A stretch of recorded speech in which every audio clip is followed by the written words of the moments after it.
वडोदरा में आंधी तूफान ने जमकर तबाही मचाई है। तेज आंधियां चली, कई जगहों पर बारिश हुई, कई जगहों पर ओले गिरे।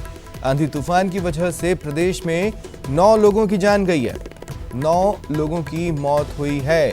इस बेमौसम बारिश से, मौसम की करवट से सबसे ज्यादा तबाही अगर बात की जाए तो उदयपुर में देखने को मिली है, झालावाड़ में देखने को मिली है।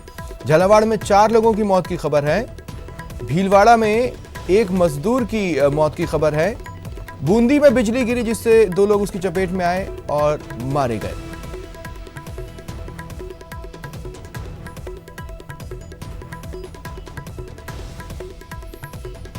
ये बड़ी खबर हम आपको बता रहे हैं।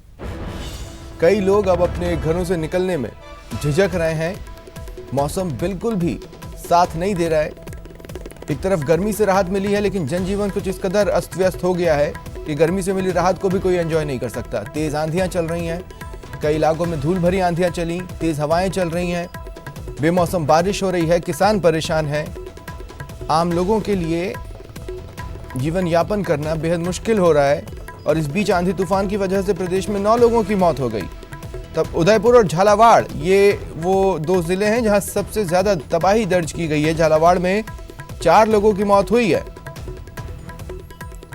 और ज्यादा जानकारी के लिए बात करेंगे सहयोगी सौरभ गृहस्थी से। सौरभ, मैं कह रहा था कि ठीक है, एक तरफ गर्मी से राहत मिली है, लेकिन ऐसा कोई माहौल नहीं बन पाया कि गर्मी से मिली राहत को कोई एंजॉय कर सके, कोई भी नहीं।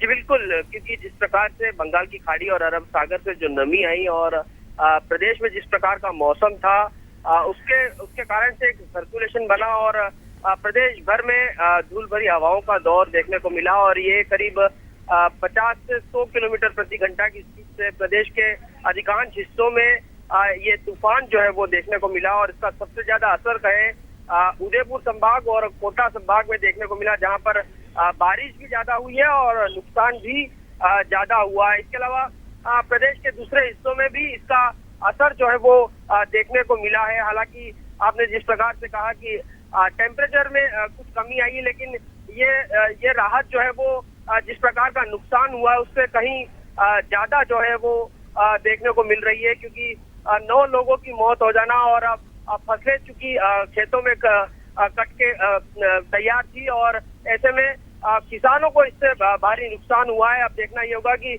आपदा प्रबंधन विभाग किस प्रकार से किसानों के जो नुकसान हुआ है उसको लेकर अपनी रिपोर्ट तैयार करता है, क्योंकि अभी तक इस प्रकार की कोई बात सामने नहीं आई है कि आपदा प्रबंधन विभाग ने इस ओर कदम भी बढ़ाया है। लेकिन जिस प्रकार से कल अधिकांश हिस्सों में देखने को मिला कि किसानों की फसलें जो है वो बहुत ज्यादा उन्हें नुकसान हुआ है और ये प्रदेश के तमाम हिस्सों में हुआ है। ऐसा भी नहीं है कि पर्टिकुलर किसी एक क्षेत्र में हुआ है। और मौसम विभाग ने अगले 24 घंटे में भी प्रदेश के कुछ हिस्सों में खासतौर पर श्रीगंगानगर और हनुमानगढ़ में इस प्रकार का अंधड़ आने की चेतावनी जारी की है। जी सौरभ, और ऐसे में जो प्रशासनिक धड़े हैं, अलग अलग विभाग हैं, उनकी जिम्मेदारी काफ़ी बढ़ जाती है। देखिए, ये स्थिति किसी से छिपी नहीं है कि प्रदेश में बड़ी संख्या में ऐसे किसान हैं जो परेशान हैं, ऊपर से मौसम की मार भी उन पर पड़ रही है। तो प्रशासन को भी अब आगे की चीज़ें तेज़ी से निपटानी होंगी और साथ ही ये भी देखना होगा कि कैसे स्थिति को काबू में किया जाए, क्योंकि देखिए कई जगहों पर जल जमाव की स्थिति बन रही है, जल भराव हो रहा है, जिससे अब तक की जो भी व्यवस्थाएं हैं शहरों में उसकी पोल खुल चुकी है। गांव की अगर बात कर ली जाए तो वहां पर आना जाना लगभग दूभर हो चला है। तो इसे मल्टीपल मोर्चों पर फाइट करना है प्रशासन को।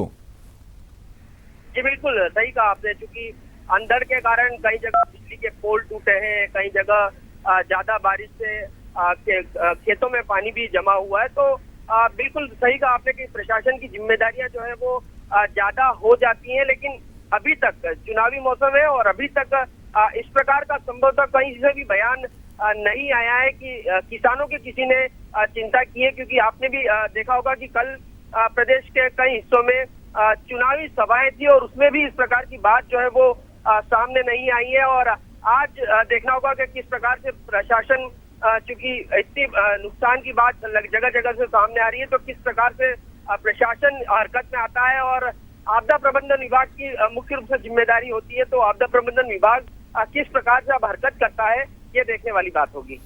एक सवाल और मेरा आपसे है कि मौसम विभाग क्या कह रहा है कि कितने समय तक इन स्थितियों से दो चार होना पड़ेगा, और सबसे ज्यादा इस बेमौसम बारिश या ये मौसम की करवट की मार सबसे ज्यादा किन क्षेत्र पर पड़ने की आशंका है? देखिए, सबसे मैंने जिस प्रकार से बताया कि पश्चिम विक्षोभ राजस्थान में सक्रिय था, अरब सागर और बंगाल की खाड़ी से जो नमी आई है उसके बाद राजस्थान के में और देश के दूसरे हिस्सों में भी एक सर्कुलेशन बना, और उसके कारण से अंधड़, बारिश, ओले गिरने की जगह जगह ये इस प्रकार देखने को मिला है। मौसम विभाग का कहना है कि अगले 24 घंटों में प्रदेश के कुछ हिस्सों में इस प्रकार का मौसम बन सकता है, क्योंकि अगर गर्मी तेज पड़ती है और उस दौरान यह नमी का उसमें मिक्सचर होता है तो इस प्रकार की अंधड़ और बारिश हो सकती है। लेकिन खास तौर पर हनुमानगढ़ और श्रीगंगानगर में फिर से मौसम बदलने की संभावनाएं ज्यादा है। चलिए, शुक्रिया सौरभ हमारे साथ जुड़ने के लिए, तमाम जानकारी के लिए।